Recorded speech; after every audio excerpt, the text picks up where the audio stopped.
উত্তরায় রেস্টুরেন্টে আগুন, 6 জন উদ্ধার, নিয়ন্ত্রণে কাজ করছে 10 ইউনিট। দ্য ইকোনমিস্টের তালিকা 24-এর বর্ষসেরা দেশ বাংলাদেশ। এমপি আনারের খণ্ডবিখণ্ড দেহাংশ, ডিএনএ মিলেছে মেয়ের সঙ্গে। স্বল্প আয়ের মানুষের জন্য ভাড়াভিত্তিক অ্যাপার্টমেন্ট আনবে রাজুক। পূর্বাচলে চেকপোস্টে দাঁড় করানো মোটরসাইকেলে কারের ধাক্কা, বুয়েট শিক্ষার্থী নিহত। ইজতেমা মাঠে সংঘর্ষের ঘটনায় 29 জনের বিরুদ্ধে হত্যা মামলা দায়ের। ঢাকা আন্তর্জাতিক চলচ্চিত্র উৎসবে জুরির দায়িত্ব পালন করবেন বাঁধন। মসজিদের নিচে মন্দির খোঁজা গ্রহণযোগ্য নয়, কড়া বার্তা আরএসএস প্রধান ভাগবতের। ত্রাণ সহায়তা ব্যবস্থাকে অস্ত্র হিসেবে ব্যবহার করছে ইসরায়েল, জানালো জাতিসংঘ।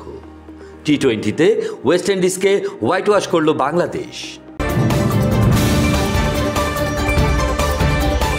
দৈনিক বার্তা, স্বাধীনতার পক্ষের দৈনিক।